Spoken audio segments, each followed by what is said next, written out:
and a consultation process. So we really appreciate you taking the time to be here with us. We'll open the meeting by having acknowledgement of country. We'd like to acknowledge the Njarrindjeri people, the Kaurna people, and as the traditional owners of the land on which we meet today. We pay our respects to their elders, past, present, and emerging, and extend that respect to other Aboriginal and Torres Strait Islander people who are present today. Tonight we have apologies from Councillor Dean Rawlack, who's in Leeton in New South Wales, and Councillor Phillips Ryder, who's in San Francisco. I think last I seen he was at Disneyland with his family, so we're going to miss those two councillors tonight. We have no leave of absence, we have no non-attendance.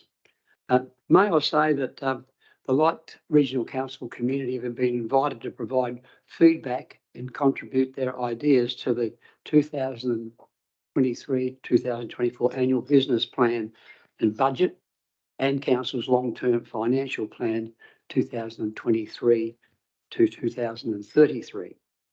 To support participation, various community information sessions were held around the council area where the public had the opportunity to ask questions and seek additional information.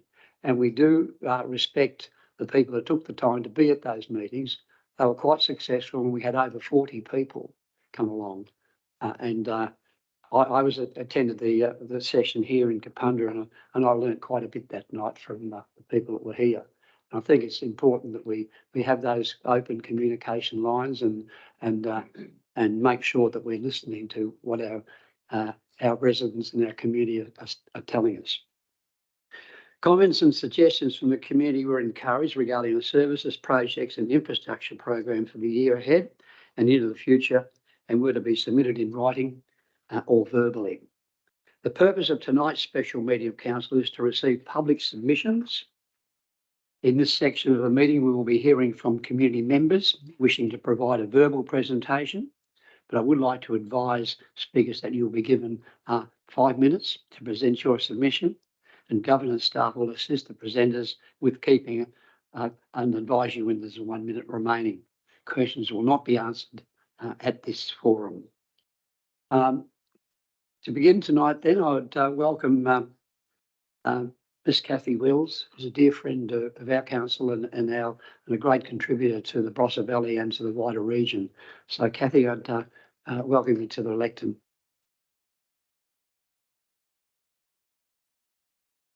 Thank you very much, Mayor and elected members.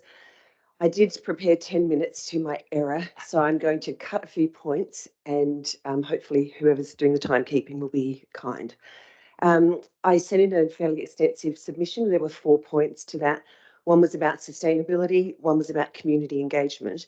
I won't address either of those specifically because I think they're in your agenda this evening. But I would like to highlight my 3rd and 4th points specifically, which are about the Character Preservation Act, and then a further point. So a specific area that I would like to speak with is to underscore in the strongest manner my support for your goal 1.8, the advancement of a character preservation overlay in partnership with the Barossa Council. I also very strongly support your year 2 and 3 budget allocation towards that. As a resident of the Barossa Valley with 6 generations of family roots dating back to the 1840s, and as Vice President of the Barossa Region Residents Association, I've been deeply concerned with the ineffectiveness of the character overlay in state planning policy. The character preservation legislation enacted in 2012 is extremely clear on the landscape and character values that are protected by law. However, this failed to translate into sufficient detail into planning policy that developers, your council assessment panel, and our community use to assess any development. It's no secret to this chamber that many residents of the Western Barossa and indeed beyond have been stunned at the number of developments that have been approved by the Light Regional Council Assessment Panel, which are clearly completely inconsistent with the spirit and intent of the Character Preservation Act. You'd know that our community has been actively lobbying to see state planning policy amended to accurately reflect and align with this legislation that was enacted in 2012 to ensure that these types of developments could never be approved again in the future.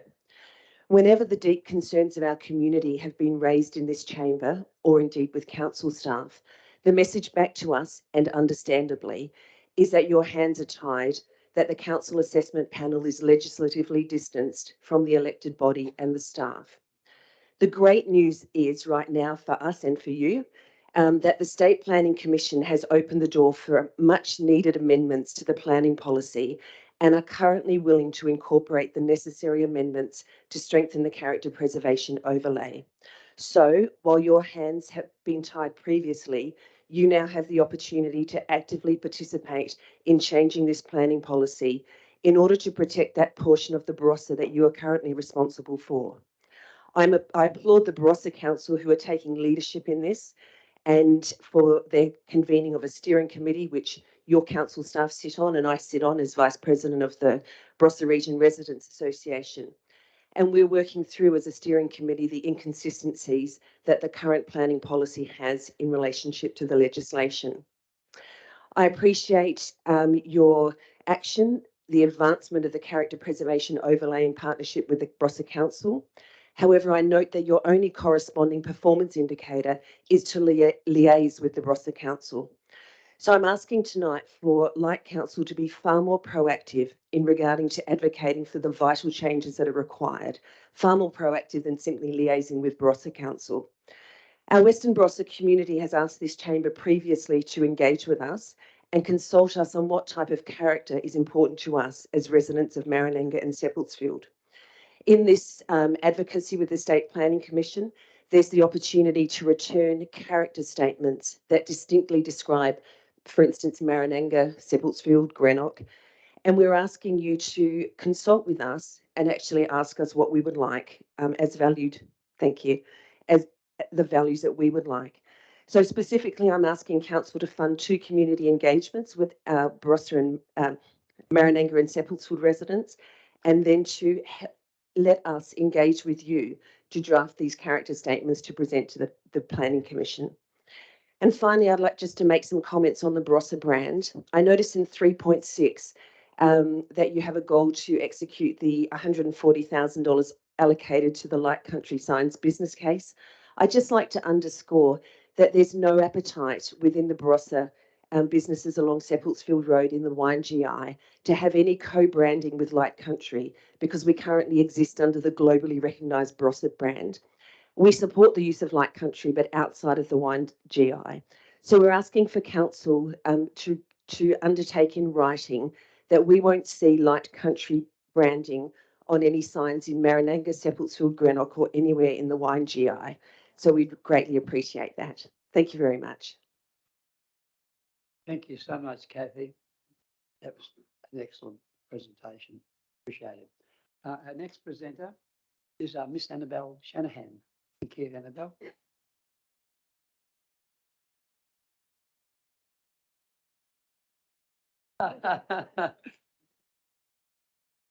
I'd just like to start by saying thank you to the council for getting, and everyone that works there and gets the voluntary or working, because you have brought it back into a good budget area, and it's great to have open discussion on what we might like to see as a strategic plan.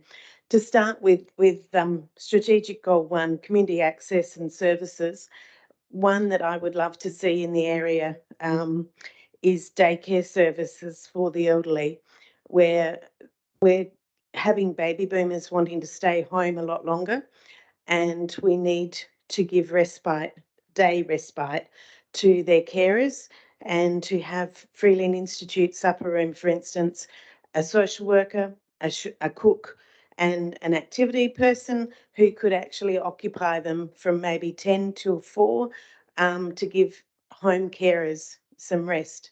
So that would be one of the social and community projects I would like you to assess and look into.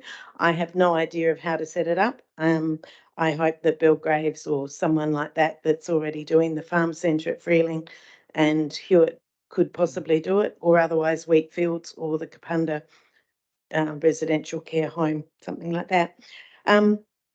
Strategic goal 3 on providing services to agriculture. That is my main reason why I'm here tonight, to get roads reclassified. I believe it is not enough to just simply grade what is on roads and say we can't grade them because they're a wet weather road or a dry weather road only. Local farming practices have changed. We have huge equipment traversing on these roads. The roads have uneven edges, so farmers can't easily slash the sides to keep the fire breaks and the weeds down. I did bring this up at Roseworthy last week, and there's another 6 agricultural family farmers that I'm representing that aren't coming tonight, so that we all don't say the same thing. Agriculture is a huge part, as long with all the industry in the area, and Light should focus on providing adequate services, which means roads. In particular, Booker Road, Facey Road, reclassification is one that I'm asking for, but also on the night, other farmers brought up that Horrocks Highway is getting so busy, and the shoulders on all roads leading off Horrocks Highway and possibly Tearley Highway as well need to be looked at. And if council could ask for a 50-metre bitumen shoulder, because when there's no shoulder, the potholes that develop when you try and accelerate and get up to speed onto the bitumen road. So instead of it being dirt right up to the bitumen owned by the highways, if council could consider doing a small bitumen ending for braking and taking off. There's been so many near misses on the corner of Bammon Road, and it's a family of 5. And as they wait right by the railway line, just north of the Roseworthy silos, to turn right, people are overtaking, even though it's a solid line. And you might have the car behind you stop, but the one behind them overtakes, and there will be real issues. The lights on Roseworthy Road and Tearley Highway are inadequate. They're a solar light, they're not bright enough. They need to be upgraded, and I don't know whether that's chasing highways and lighting or whether that's something council could do. Torts Road is a development road. I understand that's going from Roseworthy down to Xavier onto Redbanks Road. There have been 2 deaths on that road previously of Xavier High School students. We can't just allow development to fix that road. Council has to push that they keep it maintained. It's a bus route. It's disgusting. It's not just from the wet weather. It's really dangerous. Removing of the railway crossings. Could council please consider asking ANR or whoever the leasee of the railways on Booker Road and Shanahan Road? They both are limiting the size equipment, and you have to be very careful going over them. The tracks actually cause huge potholes which impact. That's my time. So the crossings need to be helped. Thank you very much for the work you do. Thank you so much, Annabelle. That was excellent, and you did very well indeed.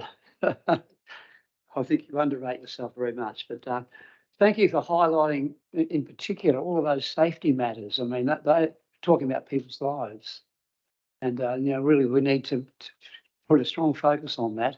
That hasn't been raised so many times in this chamber, believe it or not. I think we talk about roads and road safety to a degree, but you've highlighted some specifics, and I'm sure our council staff here tonight will be taking that on. But no, thank you for your presentation. It was much appreciated. We don't have any more speakers. We do? Oh, Bill Rowett. Thank you, Bill. I'm sorry, I nearly overlooked you. That wouldn't have been good for me. Thank you, Mr. Mayor and fellow councillors. Following on from Annabelle, I want to talk about roads. The other end of the council area, Hydedale Road, is where we come from. And there's been work done on the Hamilton Bridge, as we all know, having a detour going up Rowett Road and then down Hydedale Road and then back into the Saddleworth Clare Council area. And there's been a long time for the work to be done. The wet weather hadn't helped. But the problem is now the road is totally not fit for anybody to drive on. In fact, I drive up there twice a day, 3 times a day, sometimes checking sheep in my paddocks next to it. And now I actually go down the Bitumen Road and through my paddock because I have to cross over the road from the left to the right just to get across there. I know it's winter time coming and a lot of repairs can't be done. But I have a letter from Jeff Brock's office, the Minister for Regional Roads, stating that the road would be put back to the condition it was when the council did it 3 years ago. They did an excellent job and it's now back to where it was and worse. And I think I know there's been an increase in the budget for roads, but this is urgent now because it's not fit to drive on. In fact, one of the neighbours told me, I don't know why the hell you drive on this road, you're only wrecking your vehicle. The other end of the road, part of the detour, is in the Clare and Saddleworth council area. And I've spoken with them and they intend to resheet their road as soon as they possibly can, probably not during the winter, but it's already been prioritised as a high priority to be done. And I'd like to think that it could happen from this end as well. Thank you. Thank you, Bill, for bringing those matters to our attention, and I'm certainly sure our council staff have taken plenty of notes. So hopefully we can get some action for you. We have no other speakers at this particular point, but we do have, that might be of interest to all, a short presentation from June. So I might pass over to you, June, if you'd like to. Yeah, if you don't mind. June's been with this council for many years and done an extraordinary job. And unfortunately, she's leaving us in the not too distant future. And as you can see from what she'll present tonight, she's going to be sadly missed. Thank you, June. Thank you, Mayor Bill. That is, thank you. This is just a brief overview of the public consultation process more than the actual budget itself. So I'm just going to cover the promotion of the public consultation, the forums that we undertook, the written budget submissions, budget highlights, the You'll Say Your Future initiative, and the key dates that remain in this budget process. So the public consultation was promoted from Wednesday, the 17th of May, and it was promoted through the usual mechanisms that Council has undertaken since I've been here. So the local newspapers, the Leader, Bunyip newspapers on our website. We put up some A3 notices in most of the main council offices and libraries and released a series of Facebook posts. I guess feedback from the public consultation sessions highlighted these don't reach every member of the community. I mean, Facebook posts, we're not exactly got thousands of followers. So anyway, all of the information, not a lot of likes, all of the information we have gathered from the community on how to promote will be taken into account, and we will try and implement additional measures to make sure that more people are aware of public consultation sessions. So that in itself has been very helpful. So we did hold more public consultation forums. Usually we would just host this 1 hour session for our budget. And we decided to go out to the townships and hold 6 information sessions. So the first week, 24th of May, we had 3 sessions, one at Freeling, where 5 people attended. Hewitt, that was a bit lonely that night, and Megan and I sat there for the hour and nobody came. Kapunda Council Chambers, we had 4 people attend. And then the following week, I went from one extreme to the other at Greenock and had 18 members of the public attend, which was really pleasing. Roseworthy had 8 and Wasleys 5. So it was quite funny at the Greenock Institute. We had a little side room booked for the evening and ended up in the hall, which was fabulous. And only got kicked out by the next group Bible studies. So no, it was very, very good. And of course, we've got tonight's session for the 1 hour. So, you know, in the agenda, I included all of the written submissions received to the date of writing that report. We've had a total of 10 written submissions, and the topics were wide and varied because, as you realise, everyone's got a different priority on what they want to see delivered from council for the budget, and what's important to them. So we had sustainability, biodiversity, wanting to see an increase there. Of course, infrastructure, people want their area to be safe and to be of, a good condition. We had feedback on maintenance and improvement in parks and gardens in areas. So what it does though is help inform the programs and prioritise what we're going to deliver in the year ahead. So it is very useful information, and it identifies some gaps in what services we're offering as well. So we can try and work on those in the year ahead. Since writing the report, I did receive 4 additional submissions that aren't in the agenda. Received a letter from the Regional Development Association, Barossa, Gawler, Light and Adelaide Plains area. They were very supportive in their letter on the direction of the budget and the operating expenditure overall. They also pointed out biodiversity, sustainability initiatives, supported any investment in that space. Also economic development, tourism, and everything that we partner and are involved in with, of course, the Regional Development Association. We had one from Miss Bickford.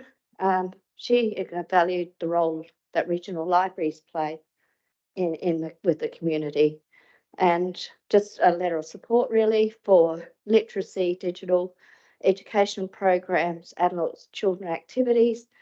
And in addition to that, she also put in a request around greening and some landscape around the new Freeling Foodland site. I don't know if the proprietors have got to that stage yet in the development, but she was interested in that being improved. The next one was from Miss Donald. She runs the art gallery in the main street here in Kapunda, and she was suggesting one of the initiatives or something for council to consider was to digitise and for council to store the digital files of all the hand-painted murals in Kapunda, just in case they were damaged. They could be restored at a much cheaper cost with this print method. I'm not okay with it, but it seemed like a good suggestion from her. Miss Craig, part of the Freeling Institute Committee, pointed out that the Institute building hasn't got heating or cooling, and there has been some water damage in some areas in the building that need repairing, and also commented on the general infrastructure of Freeling that was looking a bit outdated. And finally, Miss Humble, her submission was regarding increased funding allocation for the grading of rural grade 3 roads to improve road safety. So that was the crux of her submission there, was around the safety of some rural roads. So they're the ones that have been received after the report.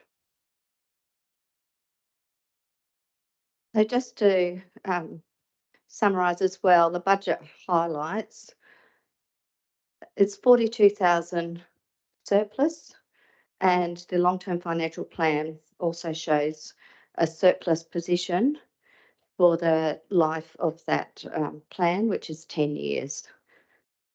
It's envisaged there'll be no additional borrowing for council over this budget period. Capital Works program, as was highlighted by one of the speakers before, has increased from 4.41 million to 5.92, which is a 34% increase. Service charges have been kept at a reasonable rate when you consider that inflation's running around 7%. So the increases are still with under 4% for all of those service charges. The minimum rates increased by 2.8%, and general rate revenue approximately 3% after all of the rebates.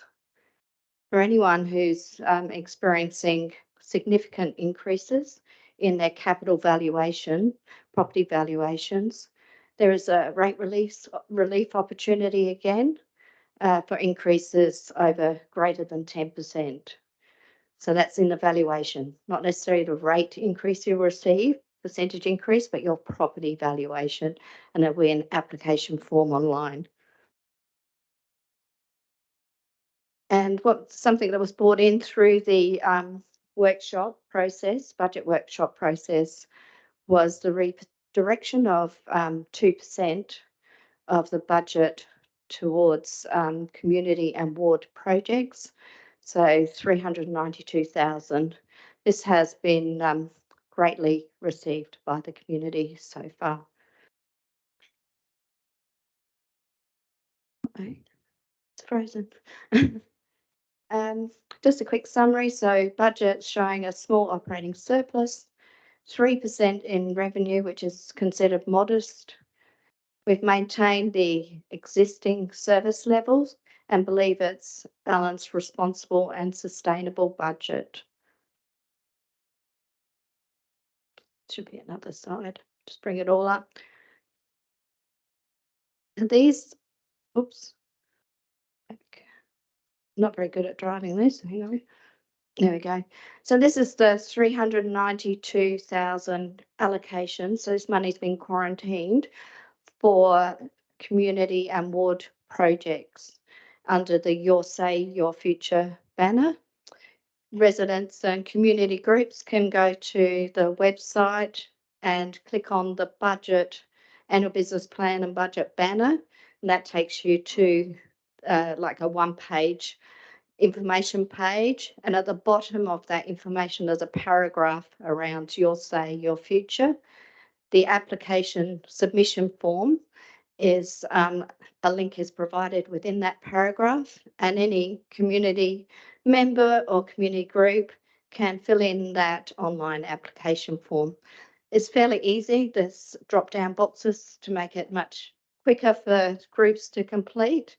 And these ideas will be presented to council outside of the budget process for them to consider how the 392,000 will be allocated. These are the project submissions we've received to date, and have to say that Wasleys is killing it. So they've been very active in putting in their submissions so far, and I, strongly encourage anyone from the other wards and community groups to also submit project ideas for consideration by council.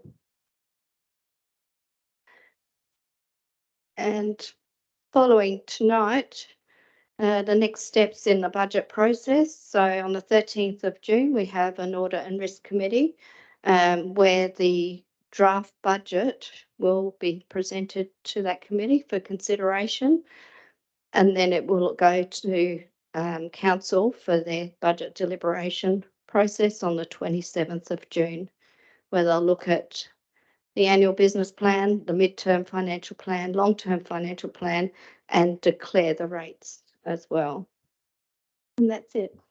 Thank you. Thank you so much, June, for that excellent overview and taking us through the journey of the budget process. And I think everyone here tonight would have to agree that there's been a pretty transparent process, it's lovely to see some new initiatives being put in there that are involving the community, empowering the community, such as the $392,000 that, as we can see already, 20 or 30 projects up there for the community to decide what they want to see happen. And I think we can, hopefully that will be very, very successful in this period, and bigger and better next time as well. So thank you again, June. That was an excellent overview, and thanks for the journey. Councillors, I might just draw your attention back to the meeting agenda and item 4. We have a report for decision tonight, which is the draft 23-24 annual business plan and budget public consultation update. There's a recommendation about halfway down page 5. Are there any further updates to this particular recommendation? No further updates. Are there any questions, councillors, that you may have? If not, would someone like to move this recommendation halfway down page 5? Yeah, Mr. Mayor, I don't know if it's Sorry, a question, I don't know if it's relevant or not, but there's been quite a lot of submissions about class 3 roads. And I just wonder if we get Megan or someone will know what the current status of grading of class 3 roads are, and how we can, what the general expenditure on a class 3 road is, how it works. Yeah, I'm not sure if that's the right spot for it, Mr. Mayor. You might accept that question. I don't know. Yeah, I think that might have to be on notice, Councillor Bill, because I don't think there's the staff here tonight to be able to answer that question for you. But we'll take that on notice, and it'll certainly be answered. Any further questions, councillors? Councillor Collin? Just talking about roads, I want to understand there's a review going at the moment, isn't there? So some of the classes might change. Is that what might be happening or not? Might have to pass to Megan. Thank you. Through the chair, thank you for the question, Councillor Collin. We are currently undertaking a condition audit of our roads, and there will be a report presented at the likely to be August Infrastructure Committee on that report. Once that report has been received, should the elected members wish to review the classification of roads, that would be a timely opportunity. Thank you, Megan. You satisfied with that, Councillor Ross? Councillor Lynn. Hang on. I'm just wondering, do you want us to submit the roads that we are concerned about that need reclassification? Do you want us to submit that to you, Megan? Through the chair, you're welcome to submit those requests anytime. I have put some in already, but yeah, all right. You're certainly from where I sit, Councillor Lynn. I think it's a great idea that councillors can put forward their thoughts. They're on the ground. They know what needs to be done, certainly with the road network. So I think it would be great to encourage all our councillors to perhaps put something forward to Megan's team and see where we can go from there. Not everything can be funded, not everything can be changed, but at least it can be considered, and at least we'll know what the issues are and what the prospects are that council members would like to see in their wards. So thanks for that question. Any further questions, Councillor? Thanks, Councillor Collin. Would someone like to second that? Councillor Lynn. Are there any further questions, councillors, or comments? Councillor Simon? I do have a question, and I just don't understand the procedure properly. It says in recommendation number 1, it says receive and note the written submissions, and where appropriate requests the draft 2023-24 annual business plan be amended for consideration. So at what point would that amendment happen? Is that something that would happen right now, or between now and the 27th, or at the meeting of the 27th? But I don't understand that. That's a fair question. I might pass to the CEO. I'm sorry, June. Thank you, Mayfield. Through the chair, we'll consider putting it in through the next draft of the Audit and Risk Committee. And if I may, a further question to the chair, and how is this amendment driven? Are we, as an elected membership, saying we want some change, or is it driven by the submissions we've received, or how do we enact an amendment, or how does that happen? Through the chair, amendments are driven by the elected members with consideration of information they've received, or so it's not the final deliberation tonight, but if you'd like things to be amended, there's certain opportunity, and then go to second draft through to the Audit and Risk Committee and then flows to council. Yeah, no, thank you, June, but I think Councillor Simon was trying to say, when will we do that? At what stage will we sit down and say, these are the submissions we've received tonight and the questions that have been raised?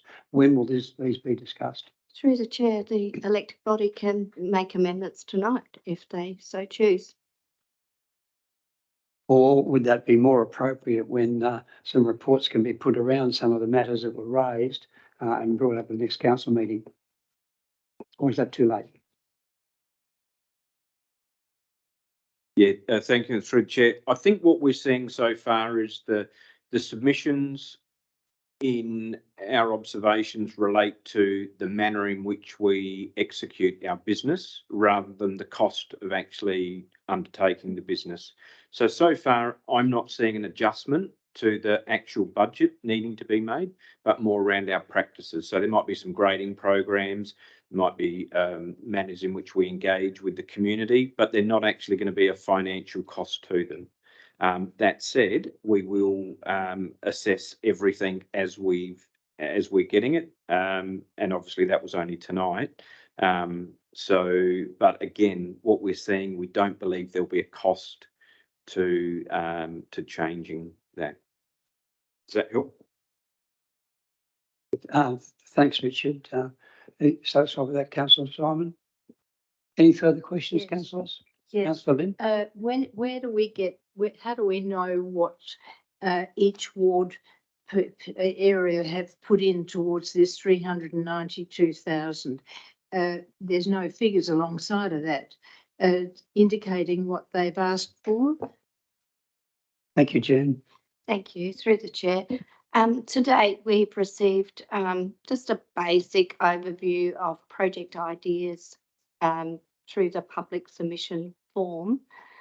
These will be worked up with the assistance of General Manager, from the relevant department, and then a report will be presented to Council for consideration, which will include full details, risk, cost, and proper project analysis for Council's final consideration. So we're just gathering all the project concept ideas now, but it will be presented with all of those details.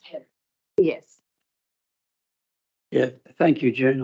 I guess that's it was a very fair question, and the people who are putting these submissions forward in some cases would not have any real idea of the costings of such, other than a ballpark figure, and we need to be operating a bit closer than that. So I guess once the projects are in and finalised, we can start to distill those down to, and I don't know who's going to be the judge of that, to what's feasible and what's possible, and then they'll be costed out accordingly. So that could take a little bit of time, but of course we're dealing with nearly $400,000, so we want to be careful with it as well. And we want to make sure that people's efforts that they've put in for some of these submissions are correctly assessed. I think that's pretty fair. So any timeline, do you think, June, at this point? Or Through the chair, we've been working towards the timeline that Councillor Michael suggested, which was having a decision by August. right, Yeah, so we'll work towards that timeline. that seems reasonable. Councillor Simon? So how long does it leave the public to still submit more ideas if they have that? Through the chair. So we will encourage people to submit them through to July, but we'll promote the end date within a couple, in advance by a couple of weeks if you need, so people have time to get their submissions in.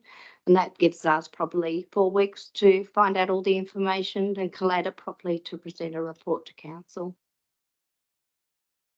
Thank you, June. Any further questions, councillors? Well, we have a recommendation there. Did I have a mover and seconder of that recommendation? I did. If there's no more comments or questions, I'll put the recommendation. All those in favour? Those against? That's carried. Thank you, councillors. That brings us to the conclusion of tonight's public consultation. Oh, yeah, okay. But we'll be here till 7 o'clock as per the legislation. And it might be a good opportunity for some of our guests tonight to be able to mingle around with some of the council members and ask a few questions informally, or maybe just have a chat. But we'd invite you to stay around because we'll be here till 7 o'clock. So again, Councillor Bill. Oh, Mr. Mayor, if I may, Sure. I just wondered whether you've got a comment about the Gawler River Bridge and if anything that's happened since it's fallen down. Do you know what's happening at the current moment? Well, I know it attracted quite a bit of media attention, including the ABC and Keith Conlon.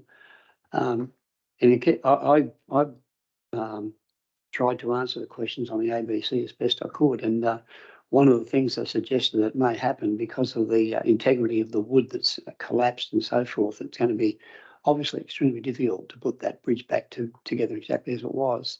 However, it doesn't stop us from interpreting what is going to remain in a way that can show the history of that bridge and so forth in some interpretive panels.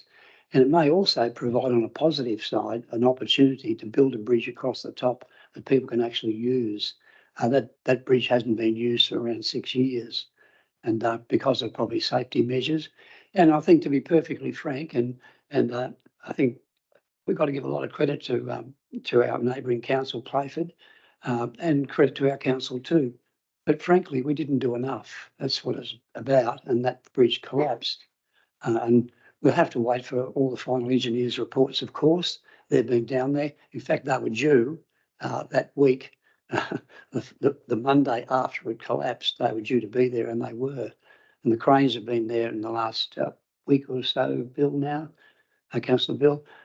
So we just got to wait till we get the reports and so forth. But I'm not holding my breath in terms of seeing the bridge to be able to be re-established with that same timber work in place. Keith Conlon, who's been a doyen of the South Australian tourism industry and South Australia's history, agreed very much with the possibility of at least putting interpretive panels where we can, so people can recognise the history and the importance of that bridge, which was the last one standing of three that were erected in Australia. So it had some importance. And our council, along with Playford Council, put many, many thousands of dollars aside for the restoration and repair of that bridge. I think in our last budget estimates was another $100,000 going into an already budget of $600,000. So there was a lot of money sort of tied up in the possible resurrection of that bridge, but it didn't come to pass at this point. But we'll watch this space and we'll see what happens. I certainly don't know what I'm talking about when it comes to restoration.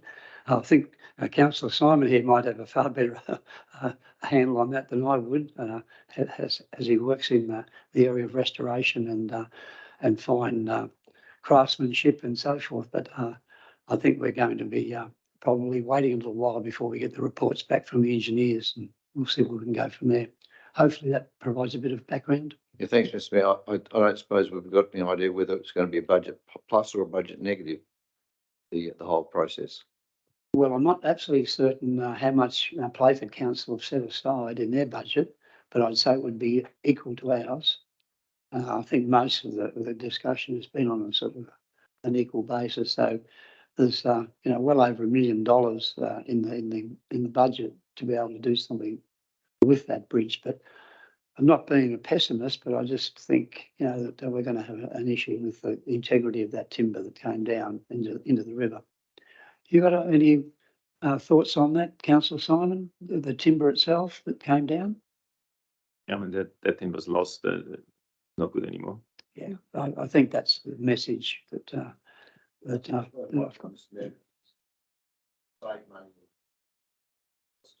oh, well, good question.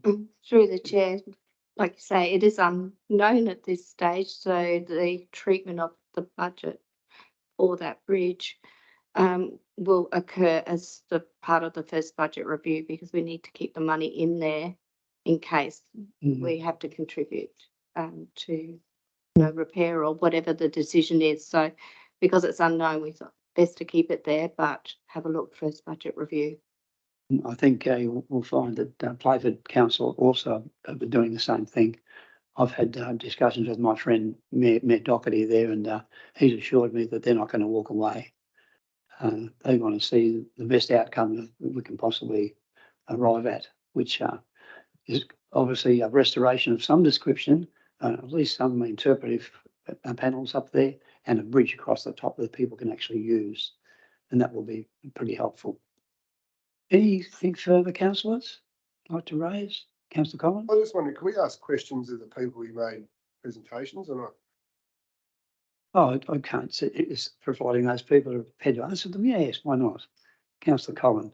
I'd just like to ask Kathy, so you were saying with the light regional or the marketing, so you don't want any signage in the Barossa area of the Light Regional Council. What about the website?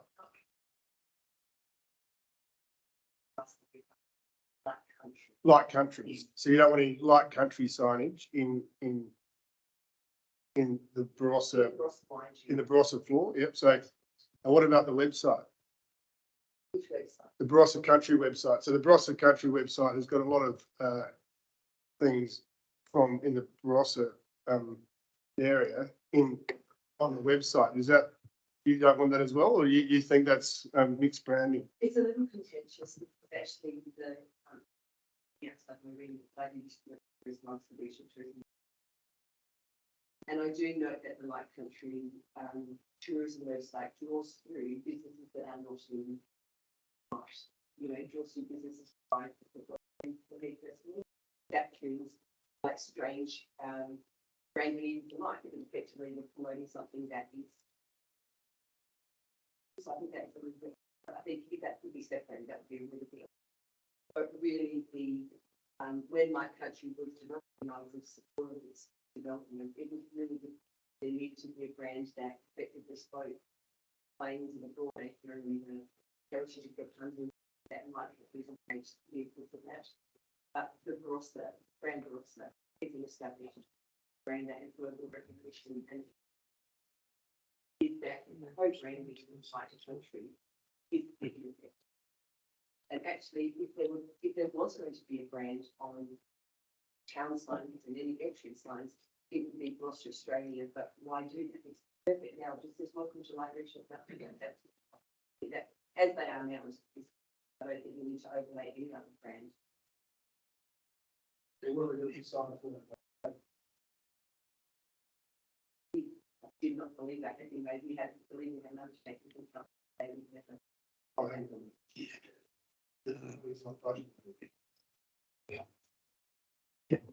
Councillor, Yeah. I might pass over to. Yeah, through the chair, there's probably one of the issues coming back to the original point about the Barossa branding. There are two very clear branded areas, one being Light Country, one being the Barossa. The issue with the Barossa is that you have the regional tourism organisation, which is called Barossa. But that organisation provides tourism services and marketing for more than just the Barossa GI. And that's why Light Regional Council contributes to the running of that organisation so that it provides a service more broader than just the Barossa. So our council has worked very hard with Barossa Australia to ensure that those services are provided right across our area. So, of course, drawing marketing through them is appropriate. And yes, there is, I'll say, some tension in that space that we are working through with Barossa Australia to ensure that we get, that they provide our council with the appropriate service that we fund them for. In terms of the signs, the the light country signs, there's obviously some welcome to light country signs, and they will be appropriately placed. Then there's the Drovers Way signs, which the Drovers Way will be a sign that is located in the Barossa, I'll call it in the Barossa GI area, but it won't have the light country branding on it. There will be a refreshment of signs that say, you know, welcome to Marananga, welcome to Greenock, and we will appropriately brand those with either a Barossa or a light country or a combination of the two where it is appropriate. And that will be right across our whole council area. And I think we've all seen that the renders of what they will be. We have had the discussions with the SRBA, who we've engaged with about where those will go. And the commitment that we've made so far is that we won't be looking to brand light country within areas like Marananga, Seppeltsfield, and I can't recall the exact details of whether it will be Greenock or not, but I suspect it may not be, but don't quote me on that. So yes, there will be a combination, but more broadly, those signs will have a corporate theme around them where they will be consistent, although the individual brandings might be different. Does that help? Yeah. Thanks, Richard. I just Councillor Lynn. wondered what Tourism SA have got to say about all their signs that they've planted all over the place.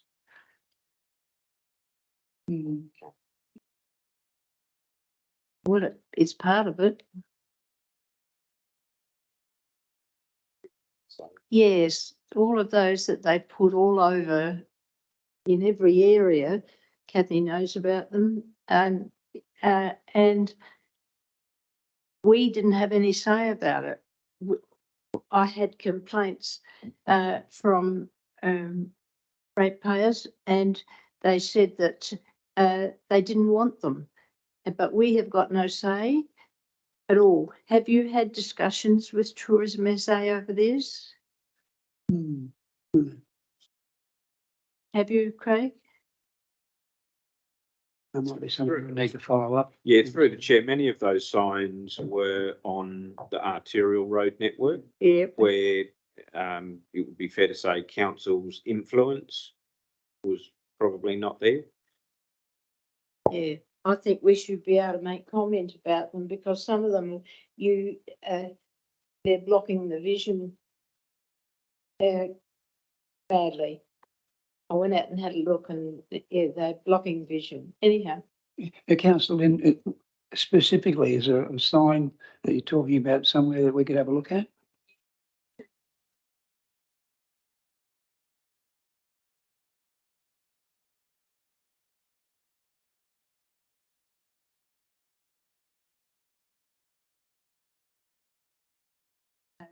She sent me a map of where they were. I think I passed that map on to them. Yeah, I don't know. Megan. So, well, I guess you're asking who approved them to be located where they are. Okay. Yep. So, and they're in they're on one corner, the tourism sign blocks the vision of anyone coming around the corner. There's positions that are not right. Anyhow. No, that's a fair question. I think that can be followed up fairly simply. Thank you for that. Any further questions, councillors, or comments? Well, someone must want something to say something. Come on, Fabio, Councillor Fabio. I want to acknowledge. Thought I could trust you. Thank you. And through the chair, I'd like to acknowledge Annabelle Shanahan's comments, particularly relating to the unused railway crossings, which is not something that I believe we've previously discussed, certainly not in the term that I've been here and over the months leading up to that. That's definitely a bit of a bottleneck for equipment as you're trying to get down those roads and things like that. And obviously, as the rail network still exists there, however, not in use and probably never will be in use again in the foreseeable future. That's certainly something that I understand that it's not an asset that we own. However, there's probably, we could definitely add a little bit of leverage to get, I believe it's Horizon now, to remove some of that infrastructure, which would certainly go a long way in regards to vehicular access for farming and agricultural equipment, as well as, freeing up and making it a little bit easier for the road graders to get down there and whatever, without having to produce ramps to get up and over things and whatever, and the potholes that generally do form on the approach and the departure sides of those railway crossings. So, thank you very much for bringing that up. Thanks, Councillor Fabio. I think Council can do something about this. Horizon, I think we should meet with Horizon and find out what the future of that rail line is, if it has one. It probably doesn't. And we may be even doing them a favour by removing it. And certainly would be a blessing, I think, for the people living on Torch Road, have to cross it all the time. Maybe that we could look to that. Megan, do you think your team could perhaps follow that up and see through Horizon what the future might be? Thanks very much for raising it. Good question. And hopefully we can get some outcome. You never know. Anything else that anyone would like to raise, a little matter that might be pressing? I must say I'm delighted with tonight. I think it's been a really nice atmosphere. It's really nice to see so many people here. It's nice to see the staff engaging as well. I think it's fair to say that I think we're all playing on the same team, and we want to see the best that can happen in our region. We've got a wonderful region. We've got so many assets that are just, as good as you'll get anywhere in Australia. And we can boast that we're probably the closest quintessential country in Australia to any capital city. When you think about 20 k's out of Adelaide, and you're in this beautiful rolling country, and the people of South Australia can be very fortunate that they can get to some of these places that we have under our control very quickly and easily. It's great to see tourism too being top of mind in many areas as well, and also the biodiversity and all of that area of our operations. And I must thank the biodiversity group of Seppeltfield Road Business Alliance and so forth for supporting our tree giveaway day down there in Greenock. That was fantastic, and 3,000 trees or more by 11 o'clock was a pretty fair sort of effort, and it just looked so good. The atmosphere was there. It was the first time, not the first time, but one of the few times it's been taken away from Kapunda. And that's no disrespect to the Kapunda, Greening Kapunda group, who set this up in the first place some 20 years ago. They were getting tired. They were looking to hopefully someone to pass the baton to. So now we've got this opportunity to bring into our other communities the opportunity to host a giveaway Saturday morning once a year. But of course, if no one else does, and only the Greenock group do, well, guess what? But no, we really appreciate that. That was an excellent morning, and under trying conditions with a bit of rain. But seeing the volunteers there and everyone with a smile on their face and getting the knowledge and the information they were looking for was terrific. So thank you. I don't think we have probably much more to say, unless someone else has any comment to make. If not, hopefully we'll stick around again, because we will be here till 7. But thank you sincerely for taking the time to be with us. And I promise not to sing a song.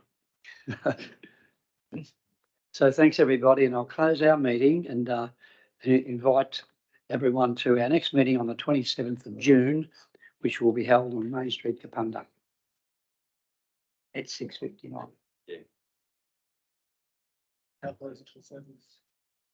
Yeah.